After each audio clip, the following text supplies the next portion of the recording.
All right. Welcome everybody to another episode of the Digital Dispatch podcast presented by Freight School Playbook. I'm your host, Blythe Brumleve, and today I'm joined by Eric Rodriguez. He is the CEO and co-founder of a company called Vendorflow. They build technology solutions to structure and simplify communications with trucking carrier partners. Now, for everybody that's listening to that statement, what exactly does that mean? Can you break that down for us? So thank you for having me, Blythe. And yeah, I mean, maybe the best way to start is with a quick anecdote of what we observed when I was starting in logistics, observing a lot of people at a brokerage in particular, doing a great deal of workflow, a great deal of interaction with carrier partners, and trying to basically communicate a lot of crazy details over email or phone in very sort of loose and unstructured ways.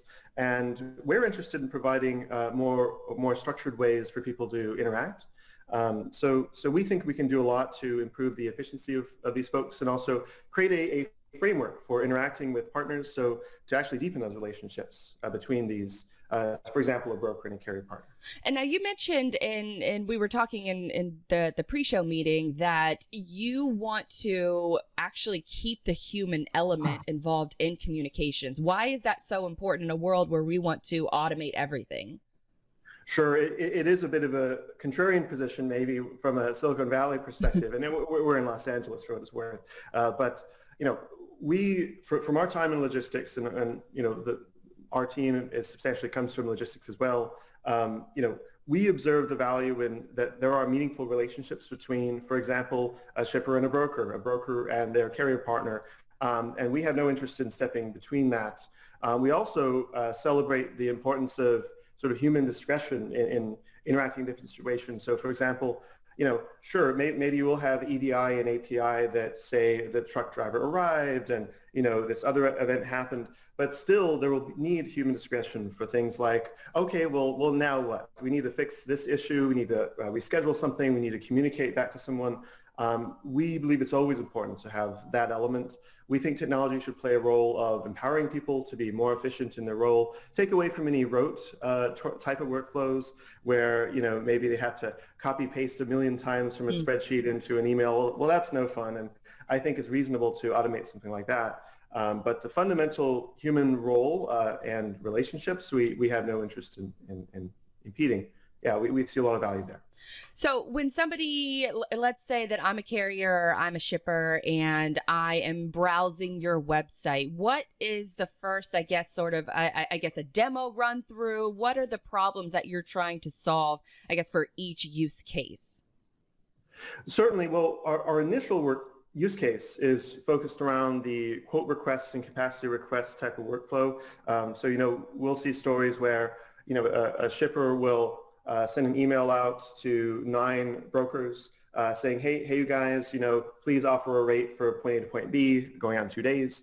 That's an example of a manual workflow that's expressed loosely typed in email or maybe over phone, where we see an opportunity to structure that interaction so they could fire off a more professional branded experience to these parties where they can respond by basically click a link, put a bid, put it back, and then the person who requested that bid can see in an organized fashion where everything is, as opposed to now my inbox is a mess.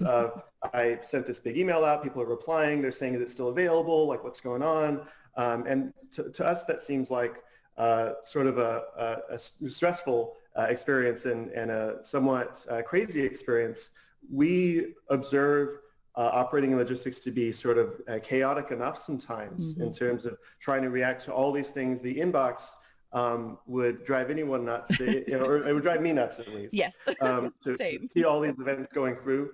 So we're trying to take some of these things out of the inbox so it can be structured in a clean space of here's the place where I care about getting loads covered, here's where I'm going to take care of it, as opposed to it being all over the place. Because we even hear about folks telling us how they have to write stuff down on pen and paper because there's nowhere to even, okay, well, I sent the request out by email, but now someone's calling me, where am I going to note it? In back in email? Maybe I'll just write it down.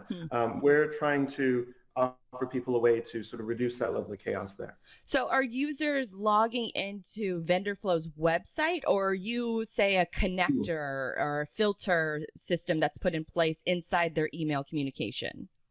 Yeah, that's a great question. So it's primarily a Chrome extension oriented app. And, we find that to be pretty differentiated in the space in that from the particularly brokers that we spoke to, many of them will use Outlook or Gmail for the email, but virtually all of them are using the Chrome browser. And in our opinion, the new desktop, the old desktop is a physical desktop, yes.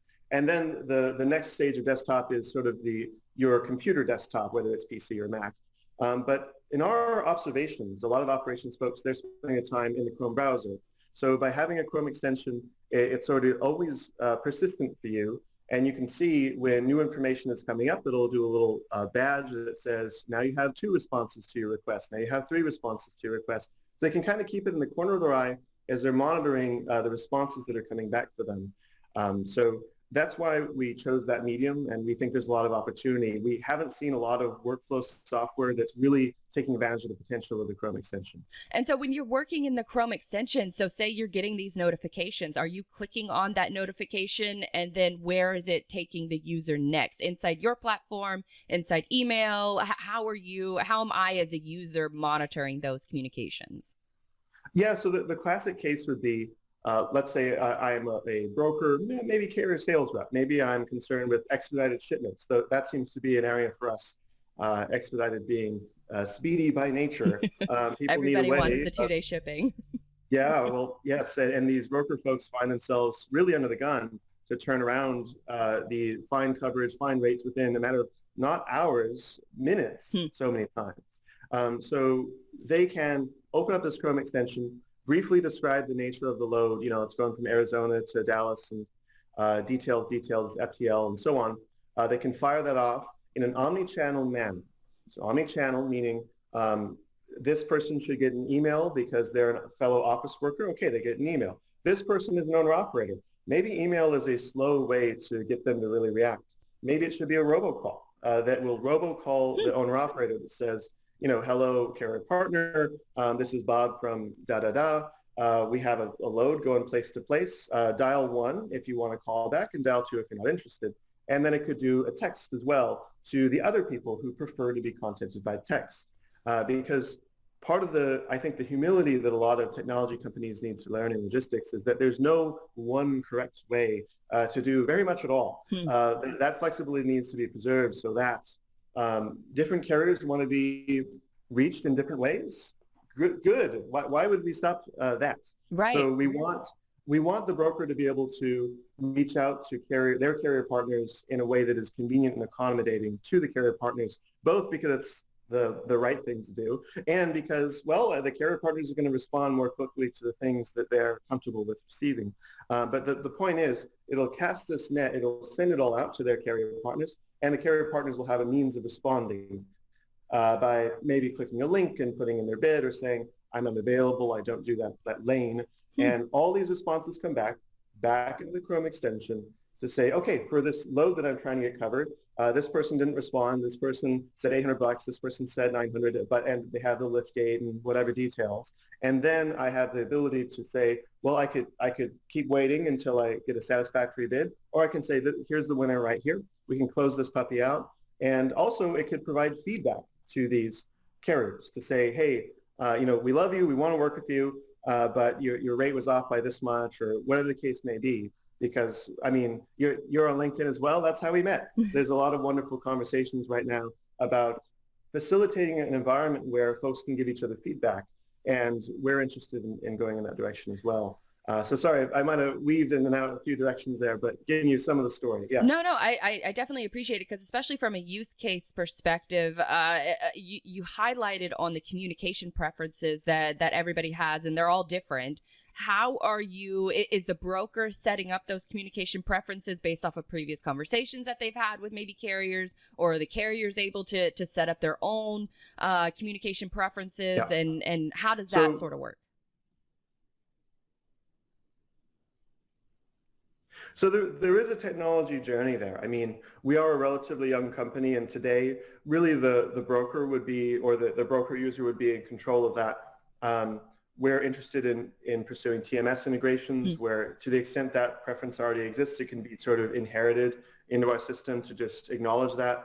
But we also do want to create an experience for the carriers to really declare and take control of this and declare their interests of what lanes they prefer and how they wish to be contacted. Now, it's worth emphasizing that a carrier does not need to create an account in our system environment. That would be too much friction. We want this to be as natural and as easy to interact with as email or phone or whatever normal channels there may be. No, definitely. Because that was my next question is if a carrier maybe has to sign up for your platform, they might be a little bit apprehensive because they have to go through that extra friction level step, like you said. Now, when we originally got connected, you had sent me what you're calling workplace confessionals, which I love because it highlights the problems that are going on and the solutions that you're trying to solve. And a couple of these that you've released so far is the first one. It says, I spend 6 hours a day calling, emailing, and texting trucking and carriers to cover 8 truckloads. It's exhausting. Can you walk me through, I guess, a little bit of what your market research entails to find out quotes like that? Because I read that quote and I feel them on a personal level. I would never want to be a dispatcher because I know what they have to go through. So kudos to you guys for helping to solve those problems. But how did you go through the process of even finding those issues out?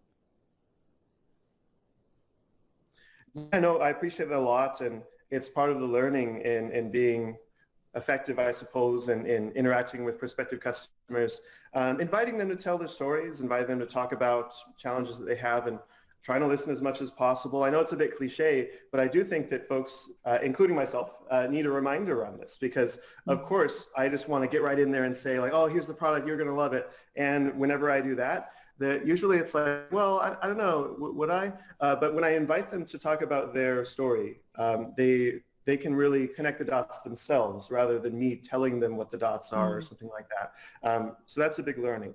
But no, it's been wonderful hearing people's stories. I can relate personally. I've certainly performed workflows where I'm like, oh boy, I know this is pretty inefficient, but there's nothing I can do. There's no real tools I can use. So, oh well, here we go. But yeah, we like to acknowledge that. I think it's humanizing. I think it's relatable to a lot of folks. Just to give you a couple, it's worth actually noting the example you just gave, right? It takes 6 hours to cover 8 loads. It's funny, and I'll be honest, it's a bit of a prism. Some people responded saying, hey, I'm an independent broker. If I can cover 8 loads a day, that's good money right there. And fair point, absolutely a fair point. Now, the perspective this came from was from not an independent broker who's benefiting from the commissions, just sort of a daily employee and the supervisor. But it was really to emphasize that it's not so much that particular individual is spending their time on the whole journey of logistics. They're spending their time Googling and calling and texting and emailing. And imagine trying to cover, let's say, 6 loads at a time that are all outstanding. So you're getting responses back from people about different loads on different channels, some on phone, some on email, some on text. Yeah, that's pretty stressful and that is pretty exhausting. And we'd like to believe that person can, don't quote me too hard on this, but instead of it taking 6 hours, maybe it can take 4 hours, things of this nature, by substantially saving this manual effort and chaos and feeling of disorganization in having all these responses coming back through all different places.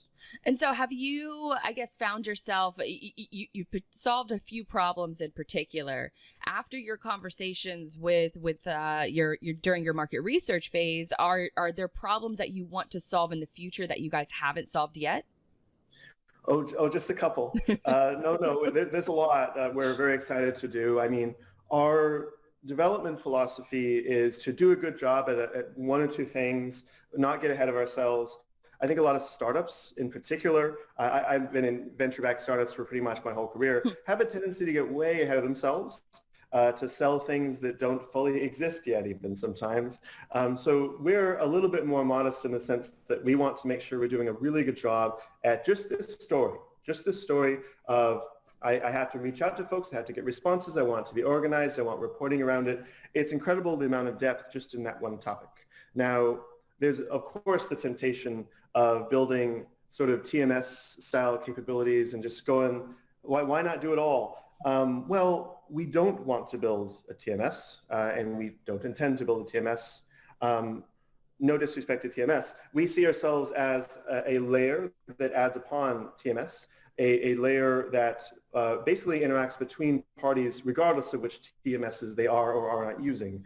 Because sometimes interactions with carrier partners can be a little more one-off, right? I mean, are you going to set up you're going to spend 2 months setting up EDI with a carrier partner who's going to do one spot load ever? I don't think so. I think there are more sort of casual tools that are needed for people to quickly be able to interact without all this setup and configuration to interact together. But we see a great deal of opportunity in communications in general. Thus, our emphasis on omni-channel, the email, SMS, and robocall, where we can imagine a lot of interactions throughout logistics that could benefit from this type of interaction between parties. We see a lot of opportunity around broader sort of chat and communications as well.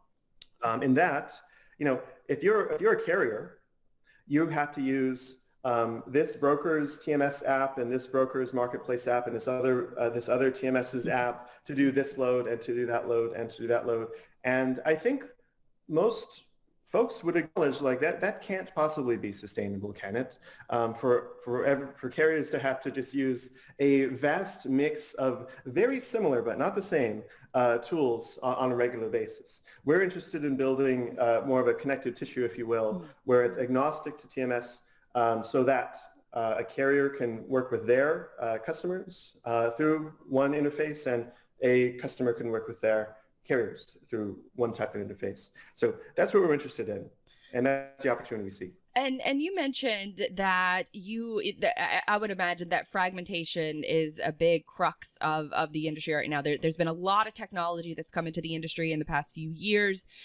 Would you say that the fragmentation is the biggest problem, or what are the other, I guess, biggest issues that you see within the industry? Yeah, I mean, fragmentation is very plausibly the biggest problem. And I think one illustration of one piece of evidence is the fact that email is still so heavily relied upon for very chatty interactions. Writing an email that says 10-4, for example. I'm not faulting the person who said 10-4. Those are the tools they have. They're going to do their best. Respect, absolutely. But I would argue that it is a technology failure, and it is a sort of industry fragmentation failure of sorts. Every time someone has to write a loose email and just sort of send it at someone in that manner, I don't think anyone really wants to do that. I think it's the workaround for a lack of better interaction capabilities.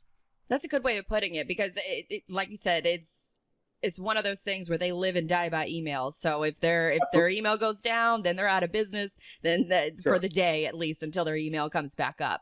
Now, during your market research process, you said that you developed a false sense of confidence and it drove you to pitch the product, assuming it'll fit and being surprised when it didn't click with the prospect. How did you, if you had a chance to do market research over again, how would you address that problem?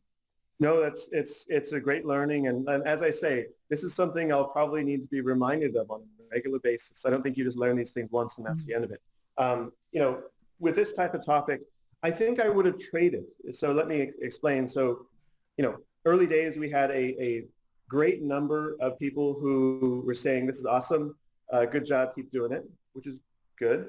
I would have traded all of that for one or two partners to just link arms with us and say, we are going to march this across the finish line until we are able to adopt this and use this. So I think the mistake we made was we built something that was generally in the neighborhood, interesting to a lot of people, but it didn't really nail it with anybody. So we learned after sort of those close but not quite type of heartbreaking interactions, right? To say, okay, but you do have a fundamental need here, yes? Well, yes. Okay, so can we please work together on this? Doesn't mean we're going to take up 10 hours a week of your time. A check-in, once a week, every other week, right? To make sure that, because there's a cultural challenge where technology folks frequently miss the boat. And I think, I suspect a decent number of logistics folks would kind of nod their head at that comment, which is that, technology folks always have their idea of a solution. I'd like to believe it's usually at least in the ballpark. We need to work closely with the folks who are in the trenches doing this to really cross the finish line with anything to solve people's problems. Because at best, we're an arm's length distance away from the action. And the closer we can be, the more successful we will be in solving folks' problems. So that's where we want to be. And how often are you having, I guess, these conversations with the people that are in the trenches? Is it on a regular basis? Is it maybe weekly, monthly? Break that process down for us. It's a funny balance because, as a selfish actor, of course, I want to talk to them all day long, right? But they have a job to do, and some folks might notice it's been a hell of a busy season lately. So there's a balance there, and we need to respect that as much as we can. We do our best to make sure we have a pretty clean agenda, so we're using their time as well as possible. We're making sure, they shouldn't have to teach us the absolute ABCs of logistics. We should be able to come decently prepared to have a productive conversation. So a lot of it's about respecting their time. A lot of it's about credibility to them that we're not just doing research to do research. We're getting this information to solve this problem for you. It will be delivered to you. So in a way, it would be trouble if we entertained 100 partners at the same time and we're working on your problem and we're working on your problem, we're working on the other 98. Well, that would be a bit insincere, wouldn't it? Because we can't actually deliver all 100. We found a good handful who we feel really great sort of chemistry, for lack of a better word. We have a lot of fun. It's not, some good jokes and fun with them. And, that's the way we like to work with folks. And if folks want to spend time with us like that, we love to hear it. And you said something curious that you don't want your customers or your partners to be able to explain logistics to you. So how did you learn about the world of logistics? How did you stumble upon this industry?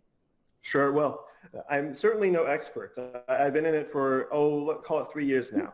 And wow, I learned a lot, and wow, is there a lot more to learn, right? So how do we get into it? Well, it's funny. I mean, I've been in sort of enterprise B2B software for the vast majority of my career in tech. And I've worked with other sort of operations orgs about not logistics. One was about like clinical research and working with patients and stuff, where they had their workflows too, right? They had to do emails and phone and so on. So I'd like to believe I'm broadly familiar with these types of challenges. But just a contact I knew in the industry kind of brought me in at Next Trucking down in El Segundo in Los Angeles. It was a wonderful opportunity to learn a lot from the folks in the trenches there, all in the same building. Thankfully, this is pre-COVID. It would be a little harder today, let's be honest, to really, learn right there with them in that way. But I'll be honest, I'll admit this, even if it makes me look bad. I had never heard the word drayage in my life before joining Next Trucking. So it's been a journey, but I think it's important for especially technology folks to have a degree of humility with how they're approaching these things. Because it's very easy for the tech person to say, oh, well, obviously you should just do this. And then usually the logistics person will say, okay, well, here's reason A, B, C, why it's just not that simple. So it's a wonderful dance or partnership to have with these folks. And so when you went, you work at a logistics company and then you move on to that moment that says that you want to be a co-founder of a company in the logistics space. What was that? What did that process, that moment look like for you? What was the catalyst? Well, a lot of it is my business partner, Greg Buyak. He's not on the call, of course. But yeah, I mean, we worked together at Next Trucking. We had a wonderful relationship, and that's half of it. I don't know if I would have started a company just totally solo, but the notion of having a super solid partner, you already know you can work great together. That's a hell of a head start. Because you might even have a friend who you've never worked with, where you could be great friends, but might not be great coworkers. So it's important to have that sort of understanding, right? So that was a lot of it. I mean, we observed opportunity in the industry that we think is massive, and we just love to be in it. Just to hear about people's problems. It's so satisfying just to hear someone who said, yeah, before I did it and it took all this time and it was really annoying. And now I have this thing and it like helps a lot. And thanks. That really warms our heart. And we just love to be involved in those types of stories and solve these types of things almost for, love of the game, for lack of a better word. It's very compelling to us. So we see a lot of opportunity. So when you, I guess, first started reaching out, you started becoming more involved with the logistics LinkedIn community. How did you Sure. find out that I guess, community existed? Because to me, it kind of popped up really in less than a year. So I'm always surprised to find out how others find out about that community on LinkedIn. No, well, I guess that's lucky timing for me. I didn't realize it just happened to work out that way, I suppose. But it is true. I did make a concerted effort to focus on LinkedIn first, to get in front of people. I recognize there's a fair number of folks who aren't even really on LinkedIn yet, but I suspect the trend will continue in the direction you're suggesting. One little fun fact or tip that I found to be pretty interesting is just the ability to find prospects, invite them to connect, and LinkedIn lets you put that little note in there where you can say, hey, I'm in the industry, love to hear about your challenges and this and that. And that's been a pretty effective technique for us to just sort of build up that network initially. Because to be clear, that's a workaround from having to do the more proper messages where you have to buy the in-mails and this and that. So that was a pretty effective way. And it's a funny thing, once you have a number of people who you've interacted with, well, now you're second degree from all their networks. So it can be a snowball in all the good ways of just sort of getting more and more interaction. But the other element, if I can comment, Sure. is just joining the discussion. I'm not a naturally outgoing person, but seeing these threads where there's some wonderful stuff out there where I'm legitimately learning a good deal from folks just talking about, I guess I can't think of a good example right now, but they were talking about, I don't know, spot market workflow, let's just say, and being able to comment and put yourself in public, so to speak, and they like it, they respond, other people kind of check you out. It creates a hell of a virtuous cycle. And we learn and we develop relationships, and I find it to be a dramatically better way to engage with prospects and learn about their needs and eventually tell them about what we're offering, as opposed to just, hey, there's a product, it's amazing, you should do it. Most people don't react well to that, as you might be aware. So I find it to be a wonderful way to sort of naturally interact with people, to build some trust and build some relationships. And it's been great so far. I really like that approach. And it was that, I guess, that approach concerted effort on your part? Were there other strategies that you were trying to take, traditional PR releases, maybe some influencer content, things like that? Or was LinkedIn pretty much your go-to? Yeah, I mean, we are very product and customer satisfaction biased in the sense that, we want to work closely with people, develop the product to a certain standard, and probably the next standard is starting to publish things like case studies and testimonials. We like to be really close to that, if that distinction makes sense. PR, perhaps in the future, we'd love to start publishing some data in time. I think it'll be a really cool study. If you do a race between, if you do the robo-dial to 10 and you do the text to 10 and you do the email to 10, like how quickly do the responses come back? Which just don't get a response at all, right? I think there's a lot of fun, fresh data that we can publish that'll be really fun, and I hope people will take interest in it. So, and that's also why we've been sharing these sort of anonymous confessions that hopefully people find relatable as well. Yeah, absolutely. So you guys are taking, I guess, being able to analyze that data too. Can you provide that, or maybe in the future provide that data analytics to your customers and be able to say, hey, you might want to text this person a little bit more. You might want to email this other person a little bit more. They respond better to those communications. Right. So I appreciate you mentioning that, because I think I neglected to mention it earlier, which is, yes, it is a workflow tool, but the other very meaningful half is it creates a data framework, if you will, in that it's rather than a loosely written email or phone call, this is all structured data. It's San Francisco to Las Vegas, and these are the people who responded, and this is the rate, and it's also flatbed, and there's also liftgate. All of this type of data and details are being captured in a structured way. So our ability to provide reports straight back to the end user, of course, and also just broader industry insights or patterns to acknowledge, hey, it seems that this lane for this lane, you're bidding it out to 10 people and you're getting 6 responses. That seems pretty healthy. For this other lane, you only have 2 carriers, and sometimes you don't get any responses. So it can sort of suggest like, hey, you seem a little light over here. Maybe you want to build up your carrier basis. And we could even come up with analytics such as, and we can predict that if you auction to 2 people, the average price might be $700. But if you auction to 5 people, the average price might be $680, right? So these are the type of analytics that, don't get me wrong, I think folks have a good handle on just through their grizzled years of experience. But there's also a great deal of data opportunity by structuring these interactions, because folks are losing out on this data. Because recognize that today, if you do it the sort of manual, traditional way over email and phone, you're a carrier sales rep, you call 5 people, you get 5 bids. Well, the winner will be recorded because that'll be kind of logged in the TMS and that shipment will actually transpire. But what about these other 4, the 4 losers, for lack of a better word? That's data too. That gives you a sense for at least were those carriers interested, and how far of a spread of a price point was it really? Also, it could give a little visibility to sort of the management layer to understand, well, hey, I see that of the 5 bids you got, this one was, oh geez, I'm getting it upside down in my mind. But basically you awarded it to the one that's not the best deal. That's not necessarily wrong, right?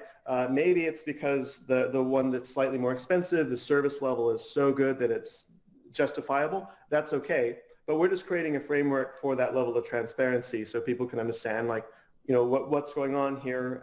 What are the behaviors happening? Are you able to, I guess, determine any or see any kind of insights or trends at a macro level of maybe communication preferences? Is maybe, I'm curious to the fact of if, maybe text messaging is rising and maybe email is dropping. Are you able to see any kind of that data? There's a lot of fun that we look forward to publishing on these topics because, it's like, well, you can't generalize and say, all owner-operators like this, but there's probably data that says, well, 60% do like that and 30% like this. And then for maybe if you're interacting with a more traditional office or a large fleet, for example, maybe it's more email and, well, okay, but what's the breakdown there even? And then when you talk about like response rates, the fun thing is, thanks to the fact that it's structured, we're capturing all this data. So all of these things can be reported upon, of course, respecting the anonymity of the parties who are participating.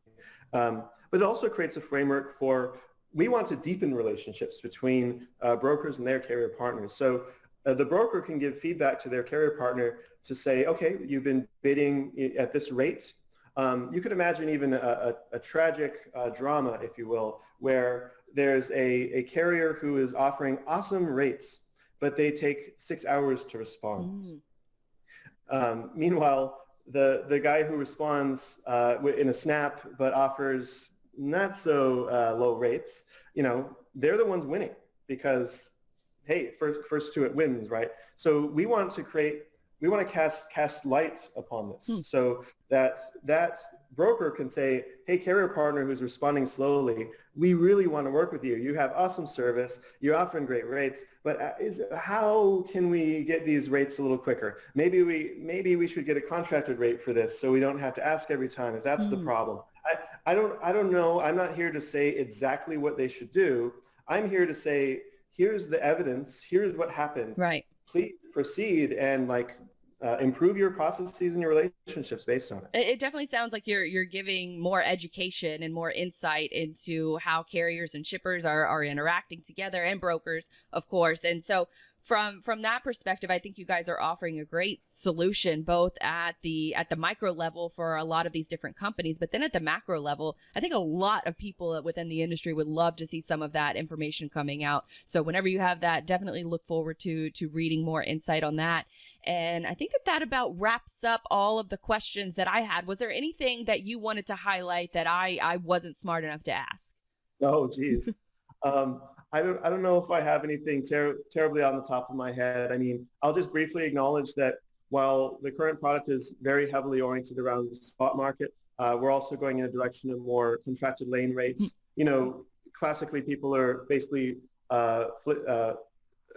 schlepping spreadsheets back and forth about like, here's all the lanes, please put in your bids. We're going in that direction as well. So to the extent this resonates with folks, we'd love to talk to them and understand their needs and get that on the roadmap and get that going as well. Awesome. But yeah, I really appreciate the opportunity today. And thanks so much, Blythe. And where can people find more info about the Vendorflow? Yeah, so our website is vendorflow.co, so it rhymes, flow and co, Nice. not com. And we really like people coming to our LinkedIn page and following that, which, well, I don't know the URL of it, but if you search Vendorflow on LinkedIn, you'll find it. It's one word, Vendorflow, as it sounds with the W at the end of the flow. So yeah, please follow us there. We'll be sharing more of these workflow confessions. To the extent folks have some fun ones out there, we'd love to hear them. So you'll be hearing more from us. Awesome. Well, I appreciate it so much, and thank you for joining me. And we will place a few of those links in order to find out more information about Vendorflow in the show notes. But until next time, thank you so much. I appreciate your time, Eric. Really appreciate it. Thank you. Thank you.